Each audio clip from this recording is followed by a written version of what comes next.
Jangan lupa untuk subscribe dan nyalakan lonceng notifikasinya. Gugurnya Kabinda Papua Brigjen I Gusti Putu Dani kian mengkonfirmasi aksi yang dilakukan oleh kelompok kriminal bersenjata Papua kian brutal.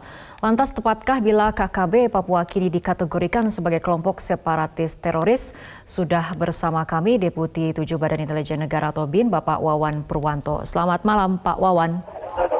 Selamat malam Mbak. Pak Wawan, kita akan mengkonfirmasi terlebih dahulu tentang kronologi baku tembak yang akhirnya membuat Kabinda Papua Brigjen TNI I Gusti Putu Dani gugur. Ya, sebetulnya Brigjen Putu Dani ini sebagai Kabinda Papua memang menjadi garis depan untuk mengamankan wilayah ini, terlebih dengan adanya aksi pembakaran sekolah dan juga pembakaran dari rumah Honai yang ada di Yoga, dan ini menjadi PR tersendiri untuk melakukan observasi, mencari jalan keluar, serta juga melakukan langkah-langkah untuk melakukan pembentukan perkiraan keadaan, sehingga nantinya bisa dilakukan upaya-upaya untuk menormalkan kembali situasi dan keadaan. Mengingat di sana masyarakat ketakutan dan kita ingin menormalkan situasi, dan secara psikologi masyarakat harus sudah kedekatan bahwa negara hadir. Maka Kabinda Brigjen Putu Dani memang seorang patriot yang selalu berada di garis depan, tidak mau berada di belakang meja atau hanya menerima di lapis tengah. Selama ini saya kenal beliau seorang yang gigih dan gagah berani, dan sering kontak tembak bukan hanya sekali ini, dan dalam berbagai kesempatan lolos. Dan ini memang sesuatu yang terjadi penghadangan, dan penghadangan itu saling baku tembak, dan baku tembak memang peluru bisa melenting kemana-mana, termasuk kepada diri Kabinda yang nyata-nyata dengan tetap gigihnya menghadapi persoalan. Dan di diri kami sebagai insan intelijen, ukur di medan tugas itu adalah MAC tertinggi. Jadi tidak ada lantas surut atau gentar menghadapi persoalan-persoalan ini. Tetap tujuan kami melindungi segenap bangsa dan seluruh tumpah darah Indonesia tetap menjadi tujuan utama.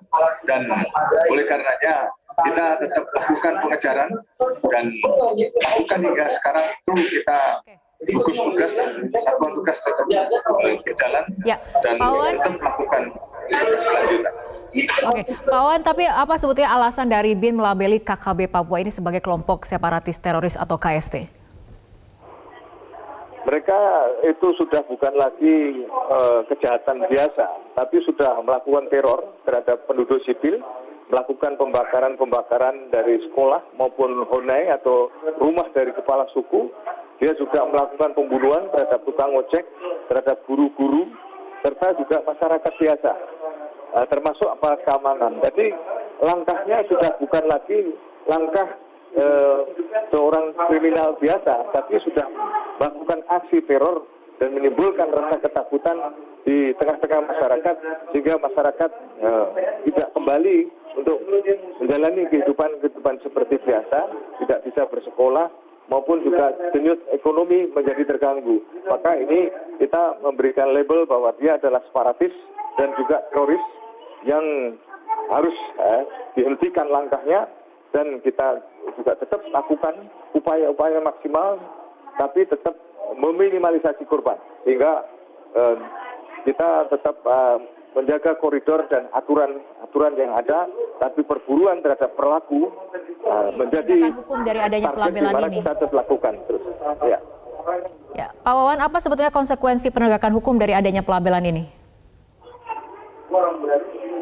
Karena teroris ini juga lantas menjadi musuh bersama seluruh masyarakat, bahkan masyarakat dunia juga menjadi sebuah kondisi di mana memang sesuatu yang tidak diharapkan di masyarakat dunia, karena apa yang dilakukannya sudah melampaui batas. melampaui kejahatan-kejahatan biasa dan dia melakukan langkah-langkah yang brutal dan juga langkah-langkah biadab yang sama sekali tidak bisa dipertanggungjawabkan. Oleh karenanya kita tetap sampaikan bahwa ini adalah separatis dan sekaligus teroris yang secara prinsip harus dihentikan dan untuk selanjutnya tetap dilakukan langkah-langkah perburuan, tapi tetap pembangunan tetap jalan, kemudian kehidupan masyarakat harus dinormalkan kembali.